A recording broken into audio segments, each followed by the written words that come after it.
Malam itu, kawasan karaoke kelas menengah di pinggiran kota Jakarta mulai dipenuhi para pelanggan tetap. Suara tawa, musik dangdut remix, dan dentingan gelas berpadu jadi satu, seakan menutupi bau busuk praktik gelap yang tersembunyi di balik bisnis karaoke tersebut. Di antara para LC, Ladies Companion, yang hilir mudik mengenakan pakaian seksi dan senyum manis penuh pura-pura, tampak satu sosok wanita muda bernama Rani. Rambut panjangnya diikat simpel, make-upnya tidak terlalu mencolok, tapi ada satu hal yang berbeda, matanya tajam, penuh perhitungan. Ia bukan LC biasa, Rani adalah anggota intel perempuan dari Satuan Khusus Kriminal Polda Metro Jaya, yang tengah menjalankan operasi penyamaran. Targetnya bukan pelanggan biasa, tapi seorang oknum polisi nakal berpangkat Ibtu, bernama Suryo, yang sudah lama dilaporkan sering melakukan pemerasan terhadap para LC dan pemilik karaoke. Suryo dikenal sebagai penguasa malam di area itu. Dengan alasan razia, dia sering datang bersama dua anak buahnya, bukan untuk menegakkan hukum, tapi untuk menekan, mengancam, bahkan memeras para LC yang tak mau melayani atau menyetor jatah keamanan. Jangan banyak gaya. Kalau lo nggak mau tempat lo gue gerebek habis-habisan, kasih 2 juta malam ini. Atau, ikut gue ke belakang. Begitu nada bicaranya yang sering bikin trauma para LC malam itu, Rani sudah bersiap. Ia telah membaur sejak pukul 20, dan informasi dari timnya menyebutkan, Suryo akan datang antara pukul 22 sampai 23.00. Pukul 22.17, benar saja, pintu masuk ruang VIP 3 terbuka. Seorang pria botak dengan perut buncit dan tatapan tajam masuk, mengenakan jaket kulit dan rantai emas besar menggantung di leher. Di belakangnya, 2 anak buah berseragam preman. Dialah Ibtu Suryo. Mana LC barunya? Yang katanya cakep, ujarnya dengan nada tinggi sambil mengempaskan diri ke sofa. Seorang mami karaoke langsung menunduk takut. Itu Pak, yang baru masuk, namanya Rani. Suryo melirik ke arah Rani, lalu tersenyum sinis. Yang itu? Heh, sini loh. Rani pura-pura takut, menunduk, dan mendekat dengan langkah pelan. Dalam hatinya, jantungnya berdetak cepat. Tapi ia tetap tenang. Suryo langsung merangkul kasar dan menyodorinya sebotol bir. Minum ini. Gue lihat-lihat lo belum kena aturan di sini ya. Rani hanya tersenyum kecil. Saya baru malam ini, Pak. Suryo makin semena-mena. Kalau baru, harus belajar cepat. Gue kasih pelajaran ya malam ini. Tangannya mulai bergerak ke arah yang tak pantas. Seketika itu juga, tanpa aba-aba, Rani menggenggam pergelangan tangan Suryo dengan teknik bela diri cepat, memutar tubuhnya, dan, bruk 2 tanda seru 2, 1 tendangan lurus mendarat tepat di perut Suryo, membuat pria itu terjungkal ke meja kaca dan gelas-gelas berserakan. Semua orang terdiam. Anak buah Suryo refleks hendak menyerang, tapi 2 pria sipil bersenjata muncul dari balik tirai, anggota tim reskrim yang sudah standby sejak awal operasi. Salah satu dari mereka berseru, "Jangan bergerak. Kami dari kepolisian. Kalian semua ditahan atas dugaan pemerasan dan penyalahgunaan wewenang." Rani membuka jaket tipisnya dan menunjukkan kartu tanda anggota polisi. Nama saya Rani. Saya intel yang menyamar. Dan kalian, malam ini, tamat. Detik-detik setelah Ibtu Suryo tumbang karena tendangan presisi dari Rani masih membekas di ruang VIP 3 karaoke itu. Musik berhenti. Beberapa LC berlari keluar ruangan dalam panik. Sebagian lainnya tetap berdiri terpaku, menyaksikan sosok polisi yang dulu ditakuti kini tergeletak meringis di lantai, menggeliat menahan sakit. Rani berdiri tegak, wajahnya sudah berubah. Tak ada lagi senyum malu-malu ala LC pendatang baru. Tatapan matanya kini dingin, penuh ketegasan. Dengan gerakan cepat, ia mengeluarkan borgol dari balik rok panjangnya yang dimodifikasi khusus, dan memborgol tangan Suryo ke kaki meja baja di sampingnya. Suryo meraung, "Apa-apaan ini? Gila lo ya? Lo nggak tahu gue siapa?" Rani mendekat. Wajahnya kini hanya sejengkal dari wajah Suryo. Dengan tenang, ia berkata, "Justru saya tahu siapa Bapak. Dan malam ini semua orang akan tahu juga." Di belakang Rani, 2 anggota tim reskrim yang sudah menyamar sebagai pelanggan masuk dan langsung mengamankan 2 anak buah Suryo yang sempat ingin kabur. Tak lama kemudian, backup dari Polres Jakarta Timur datang, 4 orang berseragam lengkap masuk membawa kamera dan dokumen penggeledahan. Sang Kapolsek, Kompol Dedi Hartanto, memimpin langsung. Ia mendekati Rani dan memberi anggukan hormat. "Kerja bagus, Rani. Kami pantau semua lewat kamera mikro di bajumu. Bukti sudah lebih dari cukup." Suryo hanya bisa melongo. Seragam kebanggaannya kini menjadi saksi bisu dari perilaku kotornya sendiri. Tapi ia belum menyerah, "Gue ini senior. Lo pikir lo bisa jatuhin karir gue cuma karena satu malam kayak gini? Masih banyak petinggi di atas gue. Lo bakal nyesel. Rani menatapnya dingin, lalu menyeringai sinis. Justru orang-orang di atas Bapak yang minta Bapak dihabisi. Sudah terlalu lama Bapak bikin aib buat institusi. Suryo terdiam. Wajahnya pucat. Ia baru sadar bahwa ini bukan penjebakan biasa. Ini adalah operasi pembersihan internal, dan dirinya adalah target utama. Timbangan dua penyelidikan dimulai beberapa hari kemudian. Video penangkapan itu viral di media sosial. Potongan detik-detik Suryo ditendang oleh sosok perempuan misterius menyebar di TikTok, Twitter, dan Instagram dengan berbagai caption dramatis. Polisi nakal tumbang di tempat oleh Helsi cantik, ternyata intel. Kena batunya.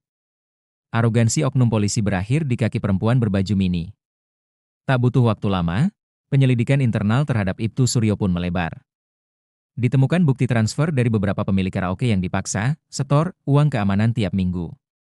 Bahkan, ada bukti Suryo melindungi jaringan prostitusi ilegal yang beroperasi di balik karaoke tersebut. Sementara itu, Rani kembali ke markas unitnya. Ia duduk di ruang briefing bersama tim kecilnya, wajahnya letih tapi lega. Operasi, lorong gelap, sukses, Rani.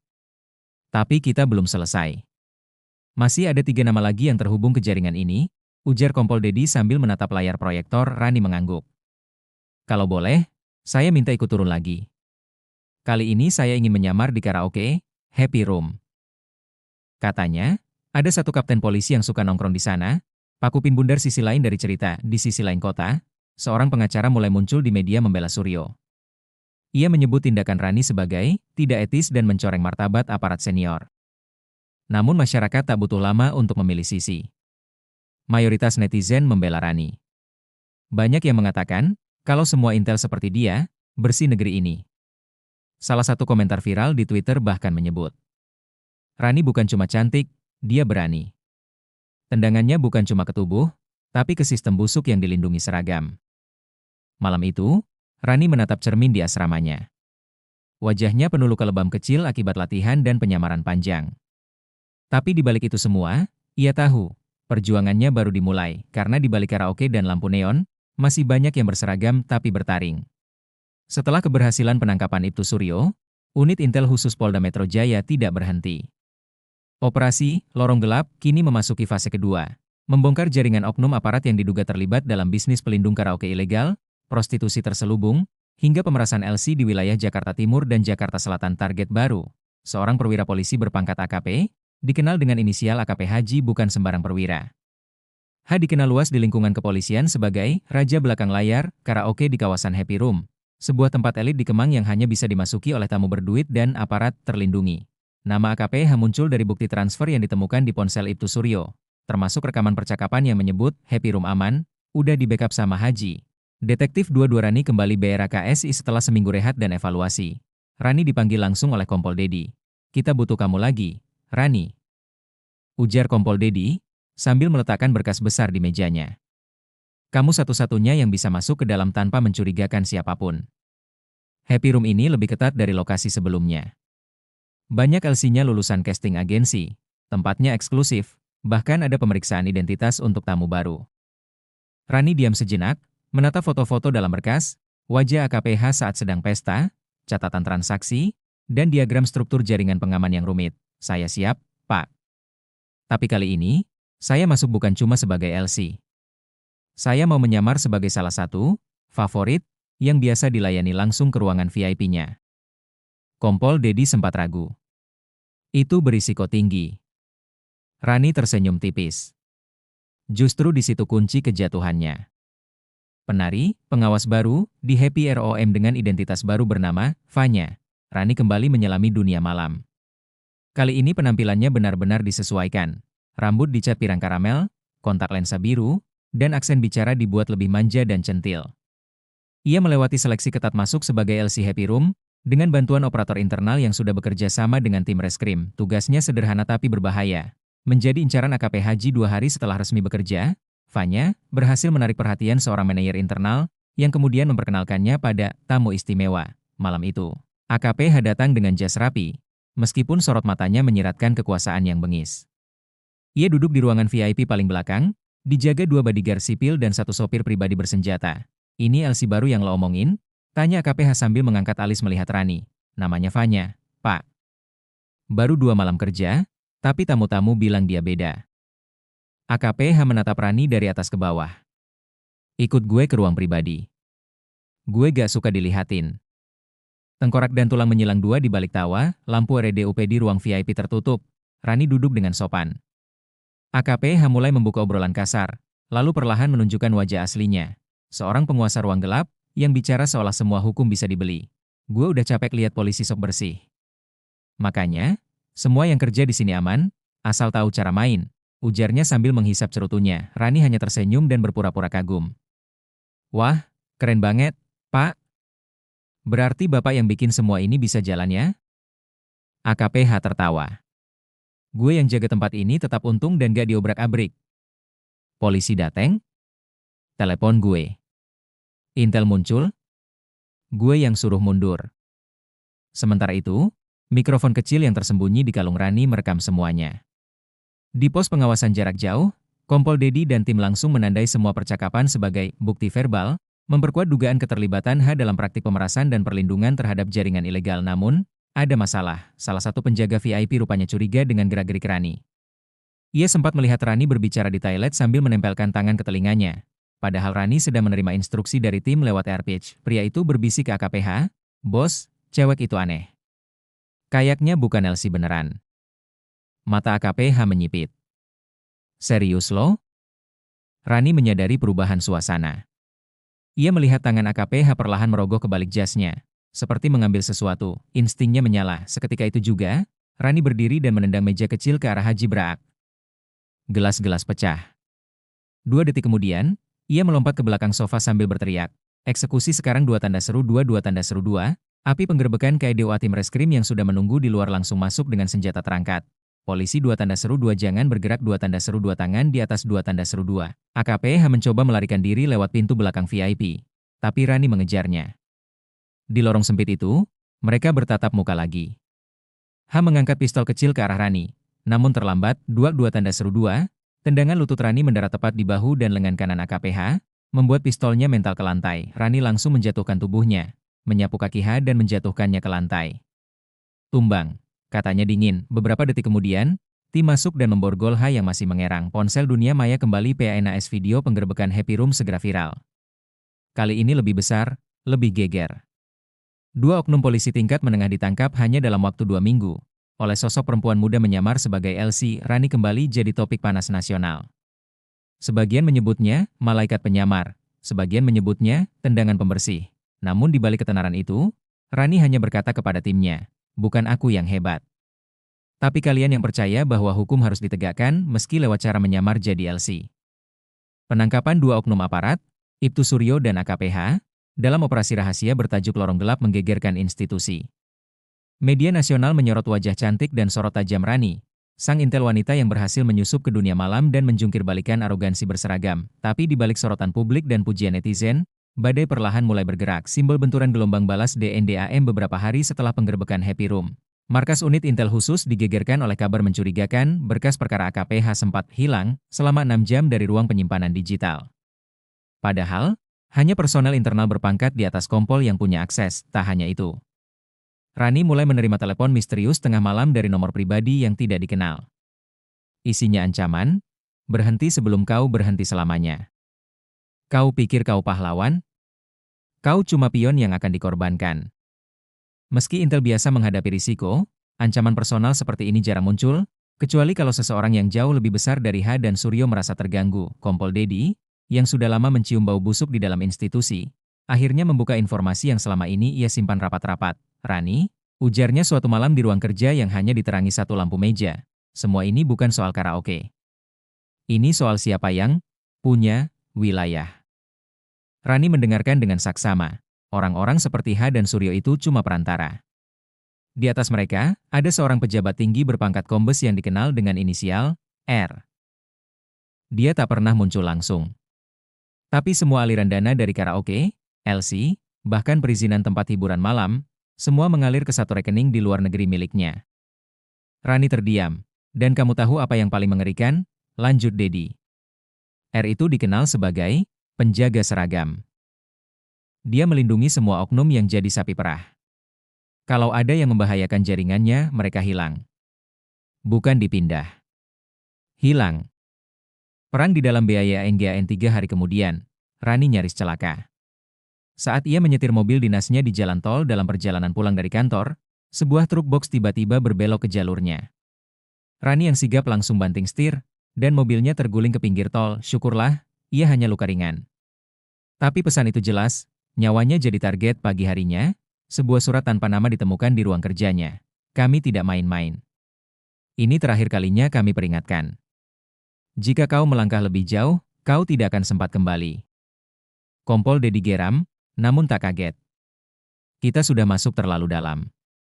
Ini bukan waktu untuk mundur. Namun, tekanan datang juga dari atas. Seorang perwira tinggi di Mabes menghubungi Dedi secara langsung. Pak Dedi, kami hargai kerja tim Anda. Tapi lebih baik hentikan operasi ini. Fokus saja pada penegakan hukum biasa. Jangan kejar terlalu tinggi. Kita semua tahu ada batasnya. Itu bukan nasihat.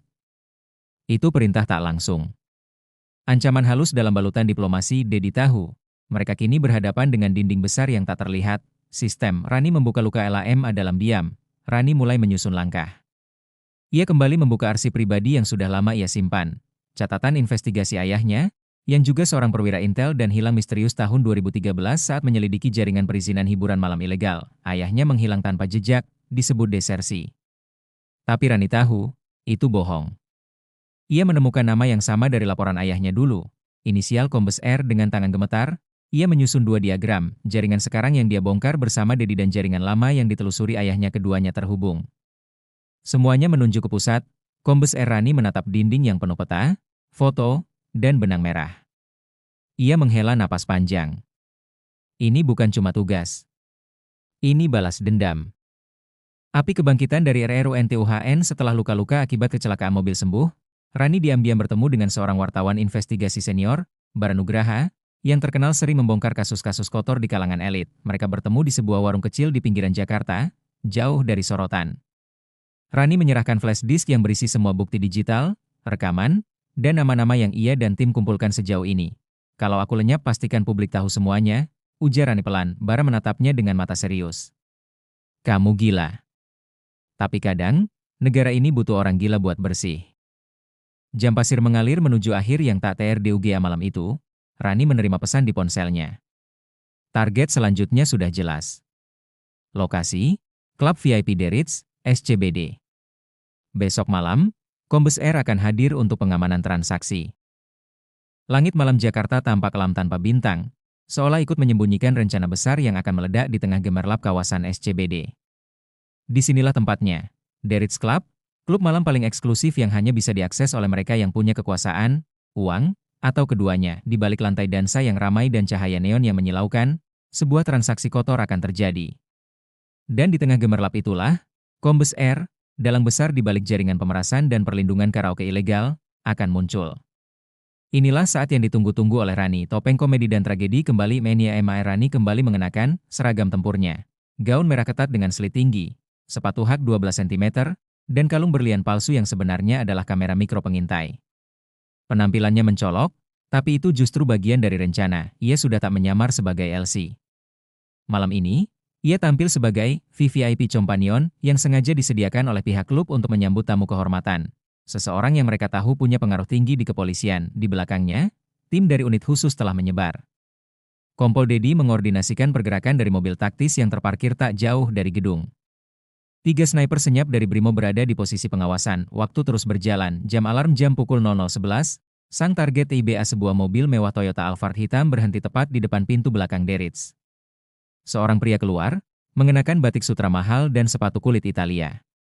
Sosok itu adalah Kombes R, pria berusia 50-an dengan wajah tenang dan senyum penuh kelicikan. Ia disambut langsung oleh manajer klub dan diantar ke ruangan tertutup di lantai 3. Ruangan emas, tempat biasanya berlangsung transaksi besar atau negosiasi, jatah keamanan. Rani sudah menunggu di sana, duduk dengan anggun sambil memainkan rambutnya. Mata mereka bertemu. Wah, ternyata LC sekarang makin kelas ya, ujar Kombes R sambil duduk santai, menaruh tas kecil berisi dokumen dan flash disk di atas meja. Rani tersenyum. Saya bukan Elsie, Pak. Loh, saya petaka.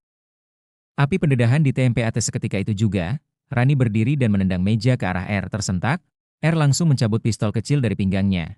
Namun tangan Rani lebih cepat. Dengan gerakan cepat dan tepat, ia menekuk lengan R, menjatuhkannya ke sofa, dan menyergapnya dari belakang sambil menjepit lehernya. Tangan kanan Rani merogoh gaunnya, mengambil borgol magnetik yang tersembunyi di paha klik. Kombes R diborgol ke kaki sofa. Operasi selesai, ujar Rani ke mikrofon kecil di kalungnya. Target utama diamankan. Lampu putar mobil polisi penggerbekan TRAK HIR tim dari Polda Metro Jaya dan Brimob langsung menyerbu masuk. Seluruh area klub ditutup. Semua rekaman CCTV disita. Beberapa anak buah Kombes R mencoba melawan, tapi dilumpuhkan dalam hitungan menit. Kompol Dedi masuk ruangan emas sambil membawa surat perintah penangkapan dan surat pernyataan dari Kapolda baru yang mendukung penuh pembersihan internal. Rani berdiri di sampingnya. Kau pikir kau bisa sentuh aku? Aku lebih tinggi dari kalian semua, teriak Kombes R marah. Justru karena itu, kamu yang pertama harus jatuh, jawab Rani tenang. Televisi viral lagi. Dan kali ini tak ada yang bisa menghentikan besoknya. Media nasional meledak. Semua kanal berita menayangkan penangkapan Kombes R, lengkap dengan rekaman eksklusif dari kamera mikro Rani yang memperlihatkan pengakuan, transaksi, dan jaringan kejahatan yang terhubung dengannya. Judul-judul berita membanjiri layar. Sosok di balik seragam, Kombes polisi diringkus intel wanita di Derits Club. Tendangan terakhir Rani, pembersih sampah dari dalam institusi. Dulu dianggap Elsie, kini jadi pahlawan. Tagar tendangan Rani trending di Twitter selama 3 hari penuh. Netizen menjulukinya Matahari Keadilan, sementara sebagian menyebutnya Lady Jenderal tanpa pangkat. Penutup, peradilan dampak BSAR Kombes R, AKPH, dan Ibtu Suryo resmi diberhentikan tidak hormat. Semua diproses secara pidana dan dikenakan pasal berlapis mulai dari pemerasan, pelanggaran kode etik, hingga pencucian uang. Puluhan karaoke ilegal ditutup. 4 Elsie yang selama ini jadi korban mendapatkan perlindungan negara dan ganti rugi. Sementara itu, Rani diberi kesempatan naik pangkat. Namun ia menolak, saya bukan cari pangkat. Saya cuma ingin institusi ini kembali bersih, meski hanya sedikit. Kompol Dedi memeluk Rani sebelum upacara penutupan operasi Lorong Gelap. Kamu bukan sekadar intel, Rani. Kamu simbol bahwa yang benar tak selalu butuh pangkat tinggi, tapi keberanian untuk berdiri sendiri. Rani tersenyum, lalu berjalan keluar gedung, menatap langit malam Jakarta.